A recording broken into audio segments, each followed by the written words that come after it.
Good afternoon. I'm Chris Swift on behalf of my partner, Chris Willard, and our sales assistant, Sean Gammon. Thank you for taking time to listen to a little bit about the changes that I think are coming in the cattle industry, the cycle, and what to do about it. So let's start off with our January inventory report, because that's coming up in less than a month and a half here. And we see that in the 2014 timeframe, the drought had decimated the cow herd down to about 87.7 million head. We began to increase from that. And if you look about how big the increase was by 2018, 19, and 20, you can see that even with a heavy slaughter coming down, we still not even come close to reaching that 87.7 level. We believe that right now, with the 22 January number being 91.9, the trade estimate is for 90.4 for the 2023 January timeframe. And I think that's probably going to be about right. And I think it may hold that way all the way into 2024. It's going to be very, very difficult to expand in the year of 23. I think at best we might be able to stop the liquidation, but I doubt very seriously that we'll be able to expand any at all. So we probably have our biggest change is the change in the drought that we've seen with aspects over long-term weather forecasts showing a little bit of a change and maybe bringing a break to the La Nina and increasing the El Nino weather pattern that would bring more weather into the Midwest and into Argentina, Brazil, South America. So let's look at what has been very beneficial to the cattle feeder here as of recent, and that's been the narrowing spread between feeder cattle and fat cattle. And as we can see from August of this year down to December, very end of November, we have taken that spread between $39 down to $22. And just most recently, starting Monday of last week, we put it back up to a little over $27. I think that you could see this spread widen even further to somewhere between 30 to 32. So we know that the cattle feeder just on this feeder fat spread is going to get squeezed even tighter. So what we're looking at here is the January to June feeder fat spread. We see it's even wider already just because of the variations in the price of the feeder cattle for the March contract at $29.60 now. Easily that could go between 33 to 35 and actually could go higher as time allows to, but we understand that the shorter the time frame of the feeder cattle expiration, the less likely that it has time to widen out very much. So this is the May to October contract, and we already see it $31.87. It hasn't quite exceeded the spread high of October, November yet, but I think that it will and probably continue to move that way as feeder cattle prices are anticipated to move higher, but fat cattle prices aren't necessarily anticipated to move as high. So what we saw there on the starting feeder, finishing fat, is the aspect of what we're going to see to the margins to the cattle feeder. The basis, the feeder cattle basis, which is the cash, the feeder cattle index, minus the futures contract, gives us a basis spread. And we can see here in the January contract, we've already gotten back into a positive basis a couple of times. Unfortunately, I think that with the feeder cattle market moving higher and probably the futures going to outstrip the cash market, we could see that basis start to fall. And we've only got a very short period of time between January and the end. So if you're looking at it from a cattle feeder aspect, I think that you need to go ahead and get something done now. Even though the basis will converge to zero, we believe right now that the index may rise enough to bring it up to the levels of the futures instead of in the past where we had been looking more for the futures to come down to the index level. So here's probably the most important one here, the March feeder cattle basis, and we already see it starting to run back more negative here, 793 and a half. If we move that back below 10, we could go as wide as 12 to 14 in a pretty quick fashion. After such, then probably as time narrows, then maybe into the January, February timeframe, we start to see that converge. And again, I think this time when we see prices converge, we'll see the index come up by as much to what the futures are, more so than the futures, trading down to what the index is. And here's our one for the May feeder cattle. So the May feeder cattle could easily drift down into the $18 to $22 area. The likelihood of it going into the $30, $32 area It's possible with time, but probably not near as likely, because then you begin remember all of the advantage to the backgrounder is widening that basis back out. If you put it to $18 to $20 out wide, that gives your backgrounder opportunity to come in and hedge at that wide basis. So I think what we've seen is the narrowing basis, which has been pretty good to the backgrounder, but not nearly as good to the cattle feeder. Now it's starting to widen back out again. I think, and let me rephrase that, it was beneficial to the cattle feeder as well to see that basis narrow. Now with the basis widening back out again, suggesting that the feeder cattle market, feeder cattle futures are pushing higher faster than what the index is rising. So it's giving more opportunity right now to the backgrounder as it widens out negative wider. That gives the backgrounder the benefit, and it's now becoming detrimental to the cattle feeder. We think it could get more detrimental to the cattle feeder as time goes by. So this is the last one, the August, and we're almost going to swap horses here on the August because that is so wide at $24. We're probably not going to do either thing to either one. It's so wide to the cattle feeder, we stand a really good chance of it not making those levels. As well to the backgrounder, it could actually slip back down and double bottom at that $30 level, or maybe even go as low as minus 32 to 34. If that is the case, that could be anywhere from an $8 to $10 spread difference between that, and that would not be out of the ordinary. We've already kind of seen it once before, and as time goes by, that's as likely to happen.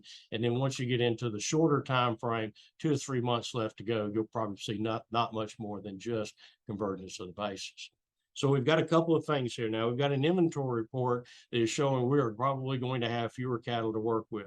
We know we've had elevated cow slaughter, elevated heifer slaughter, and that's masked some of the lower numbers of steers on feed, the fed cattle on feed. So if this weather really does change, kind of like what a lot of people are thinking that it is, then we're going to see more pasture conditions heal, keeping more cows on the farm, potentially keeping Bessie's heifers on the farm for another year and being able to expand the herd. So I think, again, this year, the best that we could possibly do is just hold things steady. Maybe going into 24, we might actually be able to see some expansion, but we're still not real sure where the cow-calf producer is going to be able to find the revenue to withstand all of this holding back of inventory until he can get paid for it.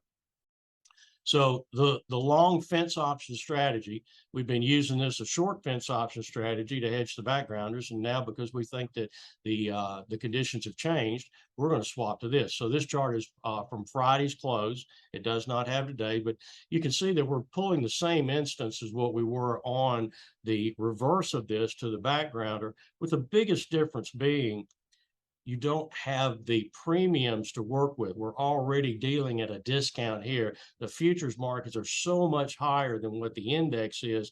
We're having to say, yes, we believe not only paying premium will be beneficial to us, but that the index will come all the way up and exceed whatever that premium is that we're paying right now.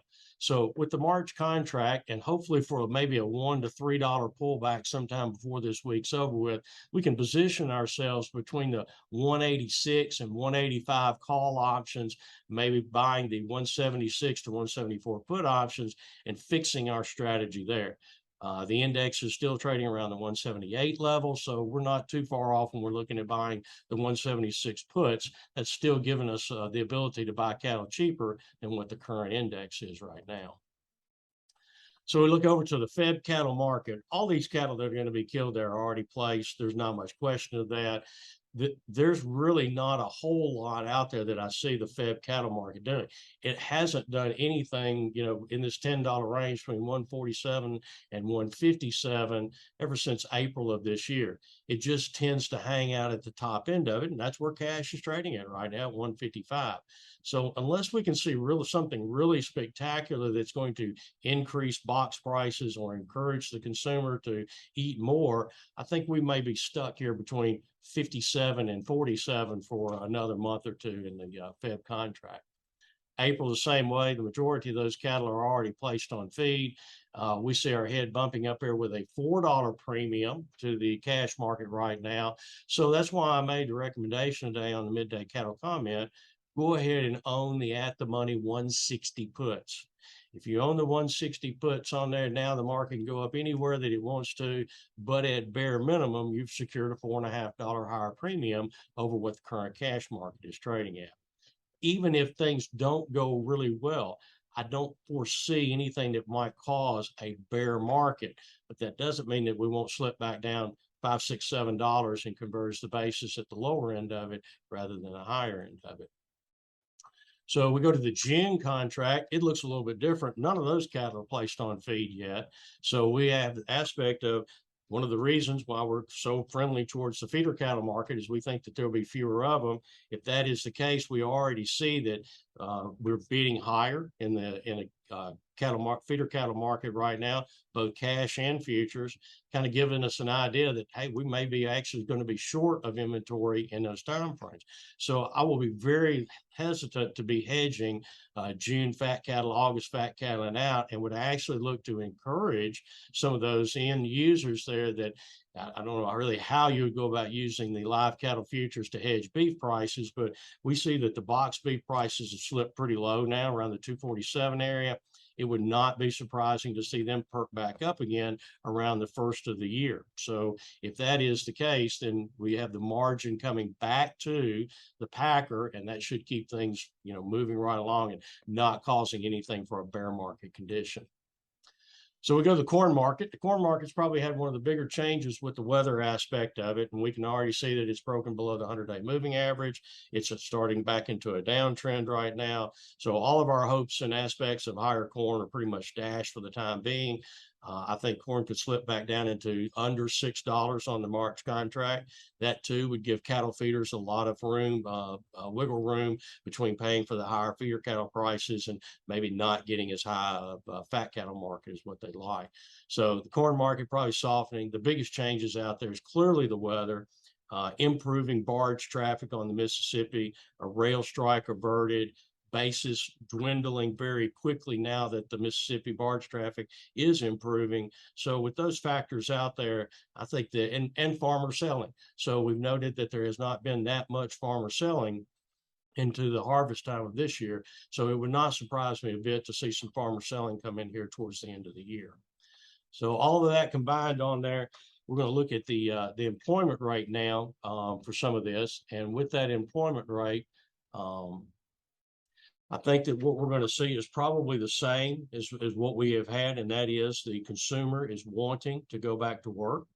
We look at their discretionary spending habits, and although we anticipated a great change in them, we honestly can't say that they've changed all that much. We've not seen beef consumption sell off too much. We've not seen consumer demand dwindle too awful much. So with the employment factor higher, and consumers' discretionary spending still about equal, I'm not really seeing a big reason for beef prices to go down dramatically, even especially now as we come into maybe lighter kills after the first of the year. Lastly, on interest rates more than likely are going to continue to go higher. All of the aspects from the Fed right now are that they're going to continue to stamp out inflation. That would lead you to believe that higher interest rates are coming. And with the employment situation not having changed, we don't see retail prices coming down too awful much out there. So inflation is probably here for another year. I think the way to handle that is just knowing it's going to be there and be a little bit more cautious on what you spend and when you spend it on it might help you as much as anything out there. So we certainly do appreciate you taking the time here to listen to this. If you have any questions, you can find us on shootingthebull.com or swifttradingco.com. And always feel free to pick up the phone, give us a ring, 615-844-2206. We look forward to hearing from you.